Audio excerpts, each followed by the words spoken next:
Hello, welcome to my TST2 presentation 2018-2019. I just wanted to start off by saying thank all of you for being such a great cohort to work with. I did TST1 last year, went straight into TST2 this year.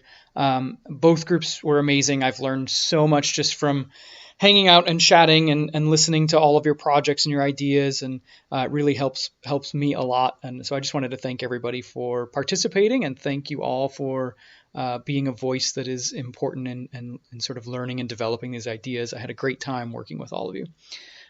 So hopefully it works. This works out with being able to see my PowerPoint and this video of me. I've never done anything like this before. It took me a while to figure this out. So if you hear any clicking around, it's just me switching between screens, my video and my PowerPoint, so that I can see what I'm doing as well. Hopefully I'll try not to take too long, but I've got quite a bit of information, so I'm going to go ahead and get started right here.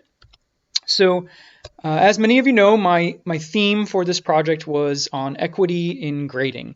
I've broken apart my PowerPoint into 4 different points here. So the reasoning why I was interested in doing this, some of the historic systemic inaccuracies within grading. I learned a lot about that. Some of the textbooks I read gave me a ton of information about that, so I wanted to share a little bit of that. What was my implementation of the new and equitable grading schemes that I created and used, and then what is the sort of measurement of what I learned from that. So it started off with this desire that I had to increase what's the concept of what's called leisure learning, the love of learning. This comes from the word skole in Greek. It's the Greek word for leisure, which is also the origin for the Latin word scola and where we get the English word school. So if you trace back the word origins of school, we would end up here with the Greek skole, which means leisure. And so the name for institutions of education literally means leisure. And so what is leisure learning? Well, leisure learning is this idea that we should be creating the desire and love of learning in students, the desire that they would be capable of wanting to continue to practice that on their own, continue to develop learning on their own, as opposed to like measuring things with some sort of I think that, traditionally seen as like a multiple choice test. And so my interest was on how could we increase that love of learning? How could I get students to feel that more than just the idea of being measured on something? The second thing is that it comes from my interest in bringing more equitable practices into the classroom, which is something that I worked on with diversity and inclusiveness last year with TST1. So continuing just that idea of how do I make the classroom a more equitable place? And then also to challenge the preconceived notions, the historic, the systemic issues that exist with these traditional grading structures. What are some of those problems, and why should we be challenging that, and why was I interested in challenging that? So there's many arguments against these traditional grading scales that exist.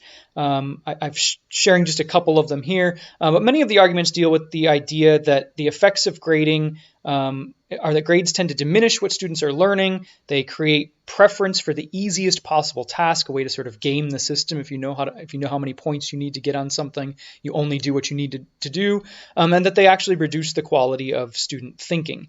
Some of these ideas come from Paulo Freire's pedagogy of the oppressed. I've got a quote here that says, "Because this system adheres to this restricting system of education, students are not allowed to think freely and make meaning of what they learn for themselves, but rather they are learning to regurgitate information for an exam. Grading restricts students and forces them to not necessarily meditate on what they're learning, but rather they can skim books and lessons for what they need to know. They are not told that it's okay to challenge the author, the professors, teachers, and each other on their thinking and thought process. So essentially, students are not taught to think at all. Grades are a way of inhibiting students' learning." There's been many influential writers and thinkers who've written about grading and the sort of problems and flaws that exist with things like percentage-based grading and A through F grade scales. But I boiled down some of them here in this slide. So things like they're inconsistent and subjective, like all grading, but they lack the precision and objectivity that grading needs. Including zeros in calculations is misleading. So if we look at like a grading scale and see 60% of a grading scale is essentially failing. So like a person who gets a 0 is the same as a person who gets a 50 or 60%. The scheme was designed as a ranking system. So looking at history, why was it originally created? There's many great articles out there, and I've got them all linked here at the end about where does that system come from and what was the desire for that. Many institutions were using it simply simply as a way of rating students, not really as a way to report on the learning. So all kinds of these interesting things that have come out of the reasoning and the arguments against grading, and a lot of these provided the kind of foundation for what that research was that I was doing. But what does it boil down to for me? It boils down to this question of like, well, why would somebody do this? Why would I challenge something? A lot of that for me comes down to this idea that I think it's important for us as educators, and many of us do this already, but something for us to continue to do is to evaluate what we're doing in the classroom, to not necessarily rely on something because it's this ivory tower of something that's been established for so long that seems like we can't touch it. If there's a better system out there to do something, we should attempt to figure out what that is. And so I've pulled a quote here from this book. This is a book that I used pretty extensively, Grading for Equity, How It Can Transform Schools and Classrooms. And this quote says, "Grading practices are a mirror not just for students, but for us as their teachers. Each one of us should start by asking, what do my grading practices say about who I am and what I believe?" So I was thinking about this question, right? Who am I and what do I believe? And I've been implementing these equity, diversity, inclusion things in my class for a while now. And if I was to look at my grading, I would ask the question, is it really equitable? And so if it's going to reflect who I am and what I believe, grading should be equally touchable as something that I can go and try to affect and see if there is a difference or a change that might work better. So what was my implementation for this? I did really two major things. You'll see some other broken down strategies of that as we proceed. Number one was to abandon traditional grading structures, so A through F and percent-based grading, in favor of grading that is in line with best practices for equity.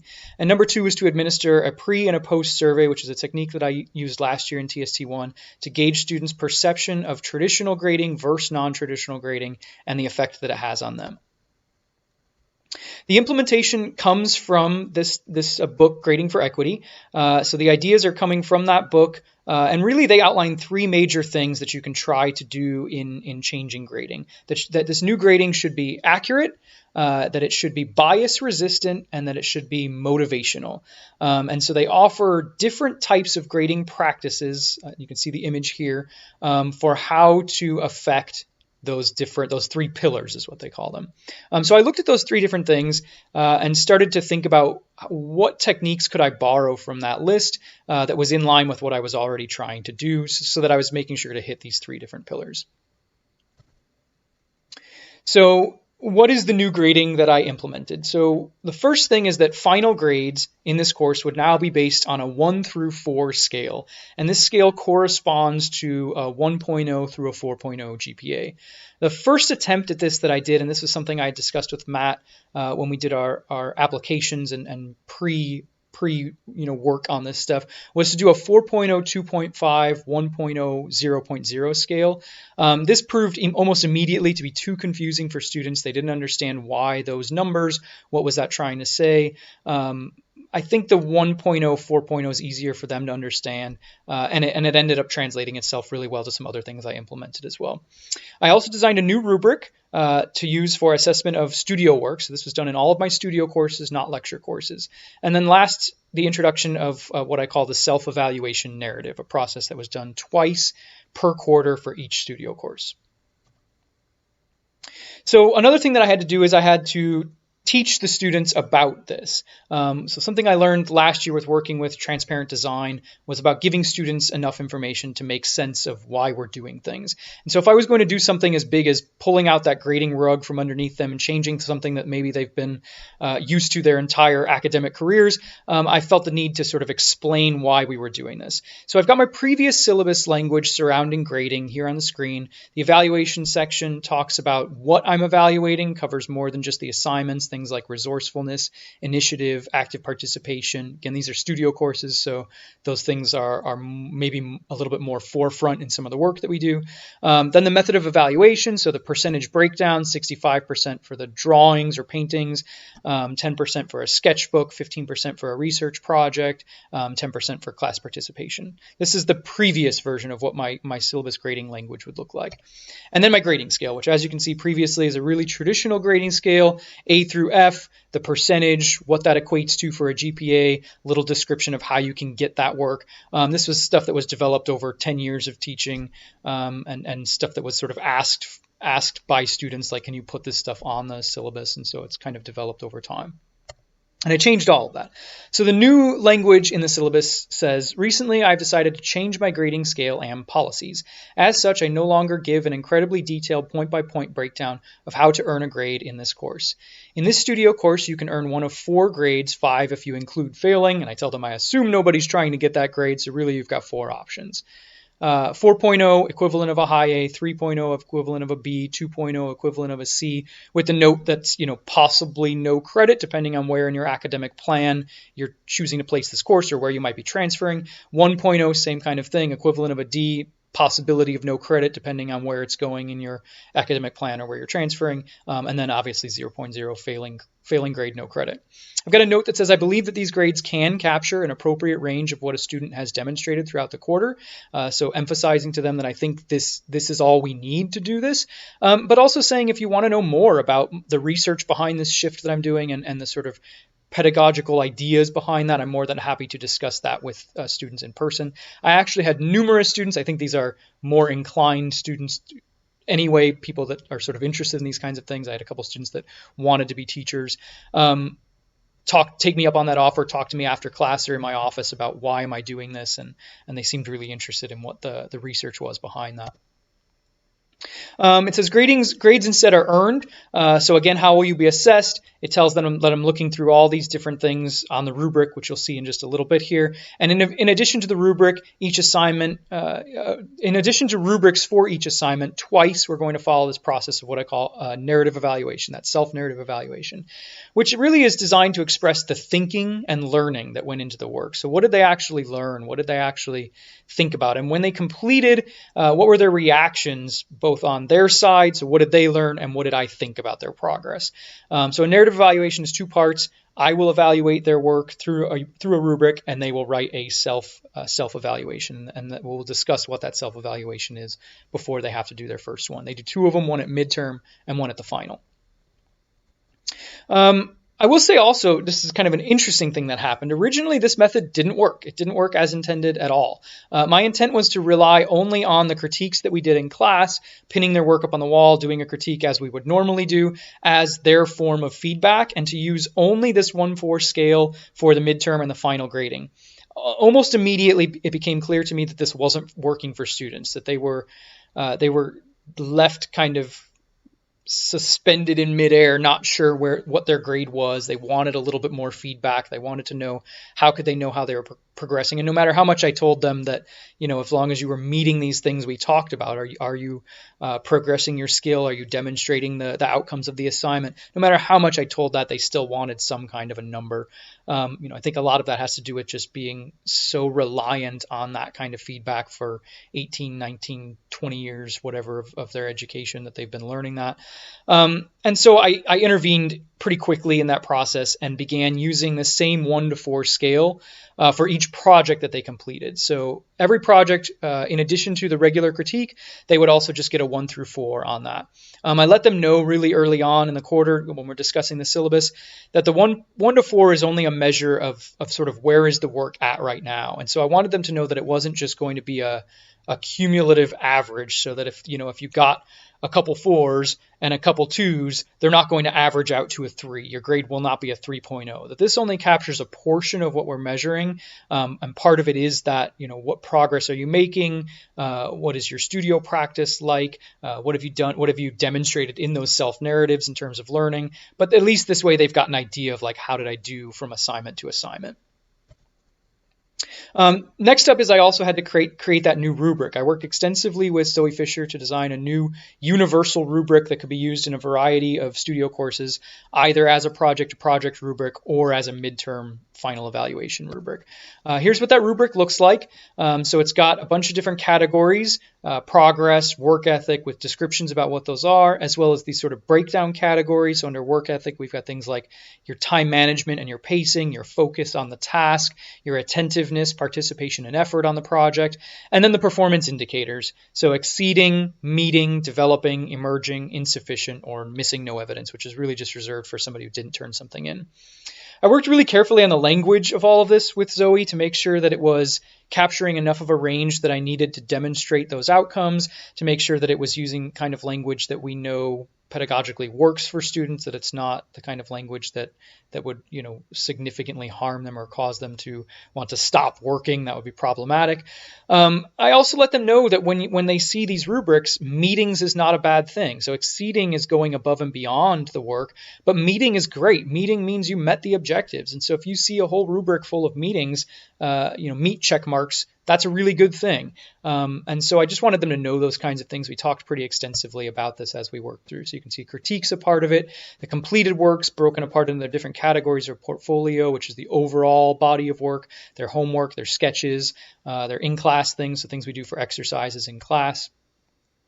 Then I've got this category of technical objectives or the elements and principles. This is where I can fill in specifics that I wanted to measure. So in a painting class, I might put something like composition there. How are they learning their composition? Or their use of color theory. I could fill in blanks there. Craftsmanship. And then additional comments at the end. And I tell them that if they have to write a narrative reflection, I should have to write a narrative reflection as well. So I would use that as a way to write something more personal to them and their progress over the course of that. So when they complete that self-narrative evaluation, the part 3, so in addition to using the 1-4 scale and creating the new rubric, the third part of that was the self-narrative evaluation. I wanted them to complete this at midterm and complete this at the final in exchange for a rubric from me. So they would write that self-narrative. They would give that to me. I would give them this detailed, elaborate rubric with my narrative evaluation on the back so that we can sort of have that trade-off of information. In order to design that, I worked in communication with many of the art faculty at Evergreen State College. Since they do a lot of this narrative evaluation kind of stuff, had communication with many of them about how do they get students prepared for this, what kind of resources do they use to demonstrate what this looks like, how has it worked for them, and I started to create new handouts to implement this self-narrative evaluation. This is what that looked like. So it goes through the stages of what their self-evaluation narrative should look like, from this brainstorming stage where they're just thinking about the questions about, what are they learning, through the filtering, so picking out the important things, the revision, the evaluation, the final check. And then I've got a list of useful questions. So we talk about this extensively in class before they write their evaluation so that they know what the purpose of this is. But really, I tell them a lot of the purpose of this is to demonstrate the learning. I don't want them to just tell me like, hey, I learned color theory. Well, yeah, anybody sitting in a painting class should have learned color theory. But what's unique to you? What's unique to your learning experience? What skills did you develop? What things did you struggle with? I want them to talk about both sides. So the things that worked well, the things that maybe didn't work so well. Where do they want to improve? What are the things that stand out to them most importantly as things they remember? So really just kind of giving them a lot of information, a lot of things to think about that hopefully would then reflect in that self-evaluation. I will say that something I learned about the self-evaluation that was kind of interesting was that students who wrote really good self-evaluations tended to be the students who were doing really great work. And I think that's because they're capable at that point of reflecting on what they've learned. And if they've really done the work, they've been producing good work this whole time, they know exactly what the things are that they've learned and what the things are that they struggled with. I think the people that tended to write these more vague self-evaluation narratives were also the people that were not meeting all the objectives regularly in their work. And I thought that connection seemed pretty obvious, but it was kind of neat to see that justified pretty clearly. So there's a list of some more of those kinds of questions. And I'm more than happy to share any of these resources with anybody who's interested in what I did. If you want more details, I can email these things out. And then to measure the impact. So to measure the impact of this, I administered a pre and post survey to all sections of the studio courses. I think I had 6 courses total that were studio courses over the entire academic year. I don't think my responses were quite as good number-wise. I haven't looked at all of the data yet as my last project, but still a pretty decent sample size, I think. This is what the self-evaluation or the assessment, the survey looked like. So this is the pre-survey, I worked with Eric Gibness on this, so shout out to Eric. Super helpful, as always. Did an incredible job this time as well. Even last minute, me bothering him to change things or bothering me to send these out to students at the very last minute. Super great to work with him on that. We created specific questions that would measure a lot of like their feelings, on these disagree to agree scales, their feelings about alternative grading and trying to sort of figure out why they might feel that way. So some interesting questions that I'm really interested to sort of dive in and look at some of this data a little bit more in depth. Also, their feelings about art. So this was kind of the last question. The perception or the idea was like, well, somebody who's really interested in taking a studio course might have a different idea about this kind of grading than somebody who has never taken a studio course. So we wanted to kind of measure some of that as well.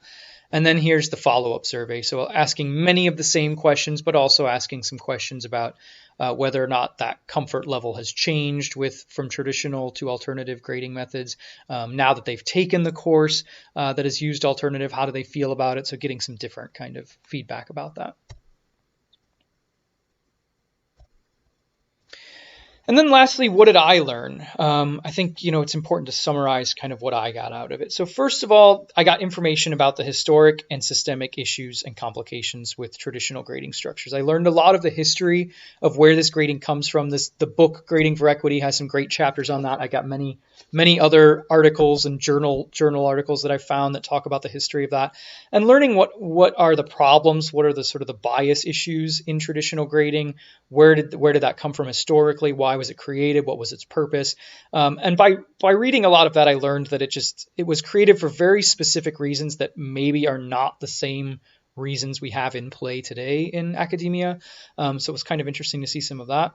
I also learned how to effectively implement alternative grading methods into my course in a variety of different styles. So using rubrics, using the 1-4 grading scale, using the sort of intermittent grading that I did, using the self-narrative evaluation, and that this all lines up with the published pedagogy on equitable grading practices. So those 3 pillars that the book addresses.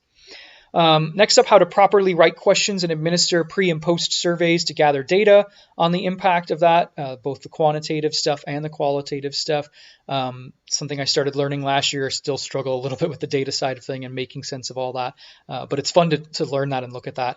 And then also just learning how students think about the importance, value, challenges of alternative grading as it pertains to studio art, and also learning about the impact of this project. So even though that data is complete, I haven't investigated it yet. I've got some sort of firsthand thoughts and ideas about, what did that kind of do in the project.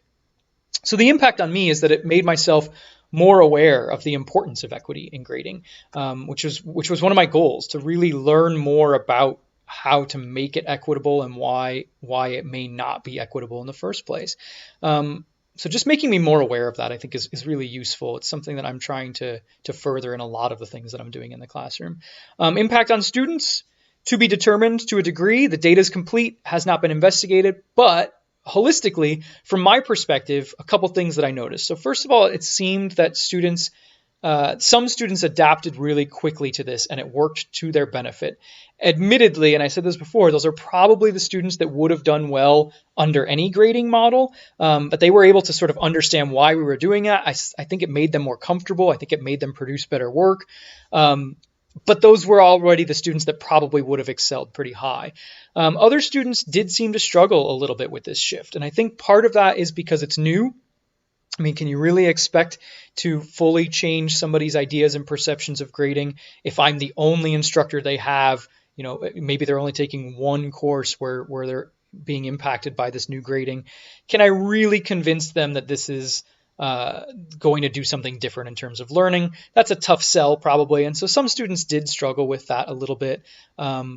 But I think overall, I noticed that students seemed less anxious about grades, which was kind of interesting. I got a lot less emails and questions about, well, what is my grade, or what kind of points do I need to get an A? A lot less of that happening. And then I'm hoping to look at some Tableau data to see whether or not grades were better or worse. I have a feeling they were slightly higher than previous studio sessions I taught. And that could be because of the grading scale, certainly, using only the 1, 2, 3, 4. But it could also have to do with the quality of work, which I think, again, sort of holistically from my perspective, I feel like I definitely got some better work. What is the continuation of this? Continuation-wise, I hope to continue to refine, continue to develop the equitable grading practices. And I've also begun to think about how something like this might be implemented outside of Studio Art courses. Studio Art courses seemed an obvious starting point because of the nature of the work that we're doing, with critiques already built in, with projects that we're completing that could be looked at as a 1 through 4 pretty easily. But what would this look like in a lecture course? That seems like a much larger task, a really big challenge, but I'm starting to think about what could some of these practices, these equitable grading practices, look like in that kind of situation. And then last up, I've got some references. So again, I'm more than happy to share my entire PowerPoint, share these resources with anybody who's interested. Just let me know, or if there's a way we can we might be able to put them on Canvas or something like that as well. So I've got a bunch of references here that are things I read dealing with the grading side of things, the equitable grading. And then a bunch of references also that deal with more of the academics and leisure side of things, going back to the history of why this is important and why we should do that. So that is it. I hope to be able to answer questions. I obviously can't do that live, but if you have questions, please don't hesitate to email me. Let me know. I'm more than happy to chat with you in person about them, or answer them by email if you've got questions about what I did or want to know more information. And I'm sad that I can't be there to see all of your presentations. And I really do hope that I get an opportunity to chat with all of you at some point about how your projects went, even though I know how some of them have been going since we've had those check-ins occasionally. But I'm really excited to be able to chat with some of you about how things went and what you ended up with. And that is all I've got for my presentation. Hopefully that worked out. Hopefully that made sense. Hopefully you could follow along with that. And thank you all again for being such a great cohort to work with. See you all soon.